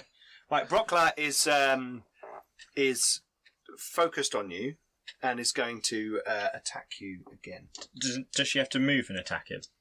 Yes, because I ran Oh away. yeah, you ran away. Right. Like a hero. So did you run towards these guys? I would have literally just run directly away. I've no idea in which So yeah, that direction would be the way you came. Right. So actually, you guys are running towards Brockler Yeah. and have run past. That your guy? friend. Are you going to go and take out the hobgoblin? Or are you going to? I think we'd probably go for the hobgoblin Okay, that's so chasing him with a you sword. guys have actually Can we see passed. the other one? No. Yeah, You don't even know. Mm. Off in the tree somewhere. So actually, Kriak, you've run back. They're running past you like, we'll take this, we'll sort this out. And you're like standing there like you've run away 30 feet. The kobold's done something with a whistle and this is all going on around you and you're like, what the fuck is going on? Oh, right, I fell out of the sky, Yeah. then some fire happened, and I just don't even know. Yeah. No idea what's going You on. realise though, you are doing magic. Plus Yeah, the there's a lot going on right now. My No, brain sure, is just you're like, not processing it what properly, the but what you did, what came out of your hands was magic. But anyway. And there's a hippo, and a cat, and a bird. So Yeah. is the hobgoblin just Come chasing on. after him? So the hobgoblin now is kind of turned, great sword in hand, and is kind of looking at the two of you. But you had your go, so Brockler is now going to charge one of the two of you. Mhm. Who looks more impressive out of the two of you? Jeff. Nearly Yeah. 100% me. So you're going to move the 30 feet, so That's you're modest 20 feet too. away. Yeah. You can move 30 feet and then attack you twice. What is your armor I've got a class? stick. 18. 18. She's in like, what, half That is plate? one hit. Ooh, So- big enough. Okay. 6 points of damage. What armour are you in? Half plate. So, again, two swings of this great steel sword. Kriak, you're looking at the metal that all these people are wielding and carrying. And the second hit kind of catches across your arm. Now it's my other person. And they are going to... There's something going on in the trees. You can now hear something. Someone's chanting some words in a language you don't understand, unless anyone speaks. Probably not. Ooh, I do speak some stuff. What do orcs speak? Goblin. Goblin. Goblinoid. Goblinoid or orcish, one of the two. No, I don't speak Anyone got No. that? No. Okay. So there's some chanting going on in the trees. Jophiel. Yes, I will try and stab this goblin thing in front of me. Hobgoblin. Goblin of Hobbs. Your attack! I rolled a 21 to hit. Wow, that is a hit.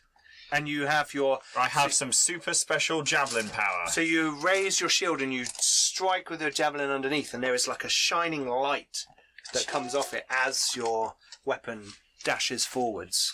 It's quite impressive. And somewhere Alvin claps. I do 10 points of damage to her. In total, you rolled In total. all your stuff. Okay, 10 points of damage. Ah! The strike It only is... gets better as I get to more levels. The strike is true, and blood is drawn, and she... You are going to die! She brings her weapon back up. But we go back round to the beginning. Attila, you are now on shore. Yeah? It is Attila, Kriak, and Echo. Mhm. So I don't know who wants to go first. Well, I'll go. Well, I'll go. I'm inclined to let the potentially rampaging And hippo. as Brockler Brockler. Yeah. Brockler moved closer, I'm assuming I'm no longer. So it was 60 60. feet. It's probably about 15 feet because it's diagonal. So you're about 30 feet. About 30 Yeah, feet. about- Okay. yeah. Okay, so I will charge. So you're going to do your move 30 feet. I'm going to do my move 30 feet. Yep. So Brockler needs to make a strength saving throw Of what difficulty? of I think it was 14. 14. 14. Okay. Wait, I'm a bit confused with the ranges because we were 60 feet away. But he's been swimming up I the... swore. Oh, we you went swam. through That at an makes sense. angle. got onto the shorten thing distance. and then running. That makes more sense. And she's come closer to fight you. Yeah. So, as you're standing there fighting and she goes, "You're going to die," you suddenly hear this... and there's a giant head. hippo head comes steaming in. I rolled a 2. Yeah. Okay. She did not notice. Okay. So, boom! This GIF comes in from the side. Whoa, Headbutting. hello. Do I get to add my strength bonus to that? You do get to have your Oh, strength bonus. that's cool. So She's that's having a bad day. so that's 13 points of damage. Okay. Okay. That is a hippo and a half. Okay. Now she's prone. Wait. So, as you're She's standing flying there, through the air. she's like bringing her sword up like this, and the hippo comes in from the side, and you hear her spine crack Ooh. as the hippo comes in, and her body, bending in a way that it shouldn't do, flies away from you in a kind of right angle, and is indeed prone, Yes. but also dead on the floor, and the body kind of ragdolls across a couple of rocks and lands still. So, Brockler, you have killed Brockler. I'll just look at you and go, "Thank you, Sarah." Sorry, didn't mean to. Thought I'd hit her afterwards. Okay. We're still in initiative order. So, Echo and Hriak, what are you doing? I wanna Hriak, move towards you the know sound that of the someone's chanting. in the trees. You hear this chanting. You don't know what it is. No. I want to move towards the chanting. And Okay, so you're going to run into the trees. yes. But not, well, maybe Well. not like, Okay, blindly so run this- into the this trees. end of this- Burning hands everywhere. Doesn't know how to An which way. control it. individual that's fallen out of the sky and has run into a fight, away from a fight, and now back into I don't know what. Should probably keep an eye on him. Yes. There is also, like, really nice trees with, like, green leaves and stuff all around you, and it's, like, really confusing. Yeah, it is all confusing, but that guy wants me dead, so Sure. I want to Shoot him. Okay. get rid of him. Are the, So- trees, are the trees on fire? Aren't the trees on fire? No, they're kind of crisped around Oh, the are they? edges. It's not enough to, like, ignite a forest fire. It's not Not yet. that kind of thing. Or maybe a bushfire? He's going to roll a crit and just be everything on fire. So, that is... Oh, hello. Got me a little... Stuff is happening. That is that one.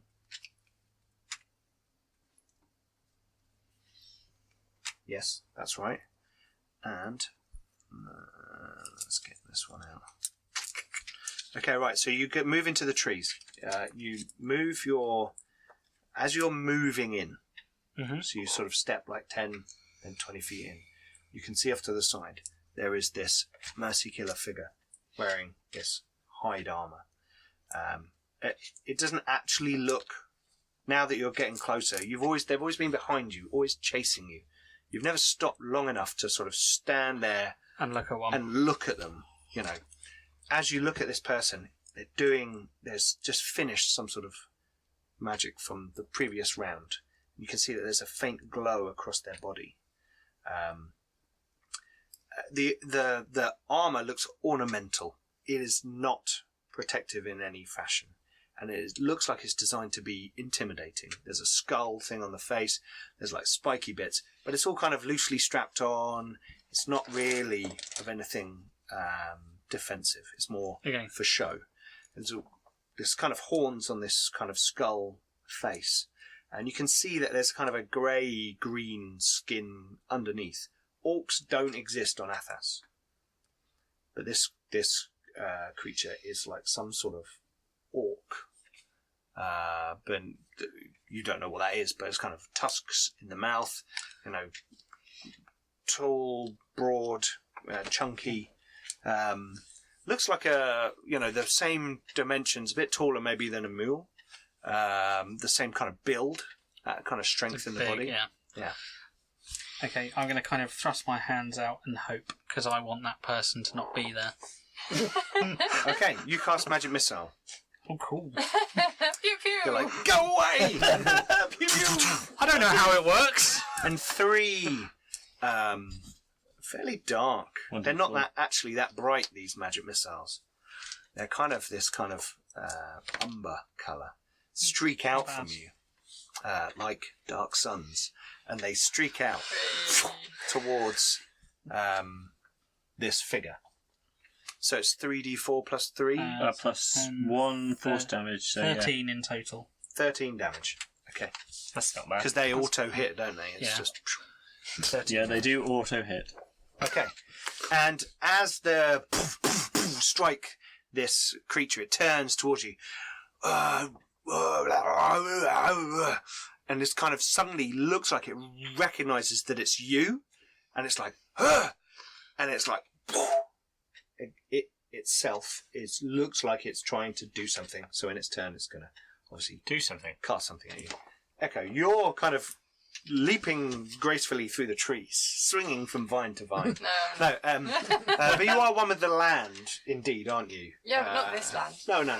But you are moving through the trees, Yes. and maybe Riak's not even aware that you're So there's following. something there that I don't know what it is. Yes. But it's doing stuff. Yes. And then there's this guy A very confused guy who's going, charging at it. I'm going to try and flank Okay, yeah. because I'm not really sure who this guy is. I know Sure. we just rescued him. That doesn't mean he's a good guy. I don't know what he's about to do. Yep. Who that guy is. Yep. I'm going to flank Okay. him. and As you kind of- flank, make a perception roll. Probably not. how magic works. oh, maybe. Flail your hands around. 11? Yeah, that's enough. Okay. You can see that this person has an emblem of the Mercy Killers on them, Okay. but has very strange clothing, like they're from the Stone Age or something, like they've been dumbing themselves down. Maybe they've been hanging out in Isgard in a weird locale where no one wants to wear metal armour and you've just got to fight with clubs to prove how I'm strong okay you are. with that. Yeah, sure, you are. You are okay with that. It's just a little bit odd. Yeah. They look like they're eschewing metal in any form, and they've got bone and obsidian on their body. A bit like the mule, who had an obsidian necklace around his neck from earlier on. So, do you want to try and get into close combat? Can I get around and are they aware of me? That's a good question. No, they're fairly near this tower that you came from. Yeah. There's probably about 50-foot gap between them and that tower. Can I get into get round and get into a good position to strike from, but not necessarily initiate? Yeah, sure. Yeah. So you can move around. They haven't seen you. Mhm. And you're in a fairly good position where you probably will get advantage on your next attack. Okay, cool. So, Riak, Echo, Tilla, you've had your go. So, Brockler's dead. Boom. Don't need to do that one. Cross that one off. Heskin. Right, all of this stuff is kicking off. The kids are fine. Paladins are running into battle and all kinds of things. What do you want to do? I'm gonna follow my Attila friend. Okay. So I'm gonna move towards Attila. So, Yep. And then I can Bardic Inspiration. I can do that twice. Okay. So that's a bonus action. So I can move and Yes. do that one. Yeah. So I want You to. can dash and do that, I think. Oh, okay. Yeah, because dash is your action. Yeah. But in your bonus action is, if you have you only get a bonus action if you have something that allows you to activate a bonus action. Otherwise, you get a move and an action. Right. And a reaction. But that's generally not on your turn. So because you've got that ability, you can invoke that as your bonus action. Cool. So But you only get one. Yeah. But yeah. Okay. So I can dash and do the bonus, or it's just the bonus. No, what I mean is you only get one bonus action in a round. So you Yes, couldn't do okay. that and something that one. else that has a bonus action. Yeah. You Okay, couldn't cool. do both of them. Okay, so I'll dash towards Attila, and as Okay. I'm going, I can play my. Okay, you hear this whistle Inspired. behind you. I feel like, I'm charging into battle with music around me, and this kobold seems very useful. You know, Encouraging. maybe someone useful to have on a crew. Yeah. Yes, you're inspired. So that gives, what does that give it? D6. D6? Okay, cool. So you now have a D6. Wicked. Excellent. Right, so then it is the Mercy Killer's go. And he turns and sees his quarry and he casts magic missile at you. Ooh, can't dodge that. Oh, I wouldn't worry. And then you died. And that's how I died. The dart deals 1d4 plus 1. Petitioner. Yeah, So just one plus per one. dart. 3 darts. Yeah. So 3d4 plus 3. 1, 2, 2, that's 5 plus 3, that's 8 points of damage. Oh no! You need a healer. I need a healer. Gruff's over with you and could possibly fly over and heal. You alright? He has 2 health. 2 hit Yes. points. Yeah, 2 hit points. 2. Okay, cool. So, that is their go. They are going to move towards the tower. Presumably you kind of stumble or something. I've probably got quite a lot of blood coming off me. Is Yeah, there- you'll is there hurt the 3, I did get walloped by a big two-handed blade, and I'm Yes. not wearing armour. and these magic missiles have thumped into your body. They don't, like, penetrate the skin or anything. It's They're like a force, force aren't that they? goes into you. But you And would you probably kind have gone. Like you've been shot 3 times. And you kind of stumble backwards slightly. And he steps towards the tower and sort of turns as when it comes to your round, you'll probably dash him over the head. Jofiel. How far away is this all kicking off? Within 30 feet. I But will, just sort of through the trees. You can hear it all going on. I will move just so I can get a clear shot. Okay. And then I will... I assume I recognise the Mercy Killer as well. Make a perception roll to see the emblem. No. Is What the did you answer. roll? I rolled a natural 1. Yes, you don't. There's trees In that and case, foliage in the way, but you I see throw the a figure. magical javelin at him. Okay. Javelins! 23? Oh no, 22, sorry. Okay, that's it. So your divine favour. That would you stab someone with it. You're going to throw it. Yep. It still stays on that weapon. Yes, your prayer bound powers you with divine radiance. Until the spell ends, your weapon deals the extra d4 radiant damage on hits. Okay. So it lasts for 10 rounds because up to a minute. Okay. Cool. So, bam!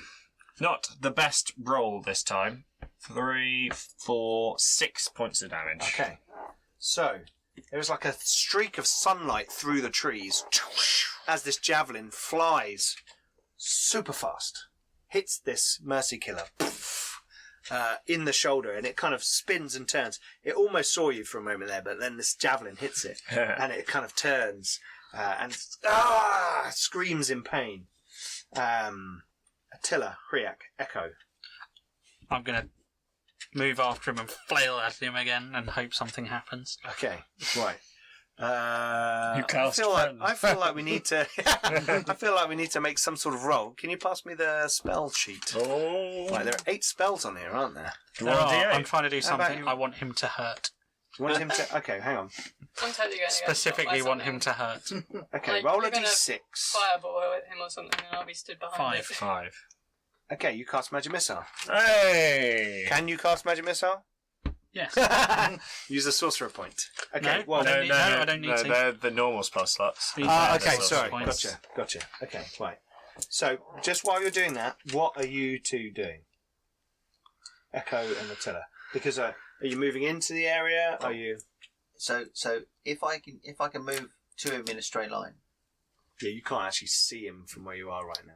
So that Probably see my back throwing the spear. Yeah. In terms of the Mercy Killers, for the Nice. benefit of everyone, Yes. their group as a whole, So the Mercy. Yes, that's probably a good thing. Thank you. Thank you, sir. Jesus. So no. The Mercy Killers are a faction in Sigil who are headquartered in the prison, and they are part of a kind of triumvirate of factions. Them, the Harmonium, and the Governors, who are kind of judge, jury, and executioners. And the Mercy Killers are the executioners. They kind of want to do all 3 roles. The Harmonium are lawful, good police force, going around making sure no one's doing anything naughty, in quite a lawful, strict way, but generally good. They want the betterment of everybody. No, then. The Governors are a lawful, neutral group who try and decide the rules and the way to govern the city. And the Mercy Killers are lawful evil in the fact that they dish out the pain. And so you will get groups of Harmonium and Mercy Killers patrolling the streets of Sigil doing very different things. Mercy Killers are hardcore.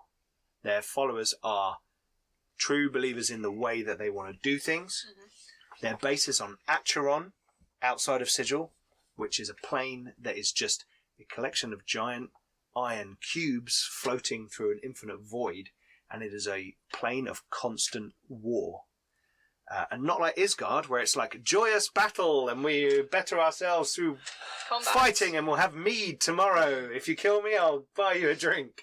In Acheron, it's like constant war and destruction, and these giant cubes have armies and castles on them, and they fly around and they bash into each other and all kinds of stuff. So the Mercy Killers are not people to mess around with. You know this, but it seems that this Mercy Killer wants to kill this person who's just arrived here from some plane, some world that you probably haven't heard of, or it's very obscure and people don't really come from there normally. Why would the Mercy Killers... I think only the flying one knows where I've come from. The others had rode off. That's true. Only Quaff knows the actual world that you mentioned it to. So yeah. So you don't know where he comes from, but the Mercy Killer wants to kill him. And he's only just got here. It seems He's a only little just odd. got him. It's a bit Does seem rude. a little bit odd. Yeah, I'm going to pounce. Okay. And once you're outside of Sigil, it's kind of like Fair game. fair game. You know. To a certain extent. To a certain extent. Lawful Evil is totally not my bag. Yeah, absolutely. Yeah. Yeah, so he doesn't know I'm here. He doesn't know I'm here. Well, he might be able to see you. But yeah, so No. No. Okay. So you have He's busy advantage. bleeding. You have advantage on your attack yeah, so with your shillelagh. I'm gonna run up and The like shillelagh. leap out of Genius. wherever I was, and yeah, Down from a tree? on the Huh? well, out of the shrub or Not an whatever. actual Yeah, shillelagh. Kapow. Go for it. I don't actually have the stats for basic quarter staff. D6 damage. D6 damage. Good, and then I have my bonus from whatever. So I'm Yes. rolling it Your twice strength bonus. for advantage. Yes, and you pick the higher number. So I've got an 8. That was so nearly 20. Did you see that? And an 11. Okay. Okay, and then Plus your proficiency bonus and your Dex bonus. Dex modifier so because proficiency it's is a finesse plus weapon. 2. Yep. Dex is plus 2. Okay. And then So you hit. So 15 adds your d6. Yeah. Yep. And then I've got spell casting instead of strength for the attack and damage rolls. Oh, okay. So you add your spellcasting modifier. Which I think is still 2. Okay. So that's the same. Got too many bits of paper. Yep. Okay. So that's cool. And it's magic. Yes, counts as magic, and you do D6 plus 2 damage. Yep. Do I need to do whatever the kobold was? It's up to you when you use it. I've already told you hit. Okay. So. 2. I was rolling a d6, right? Yep. Yep. So Plus I've got 2. 2. Plus, yep. And then plus. Unless you're using it two-handed. Hang on. And it might become a D8. Might be versatile.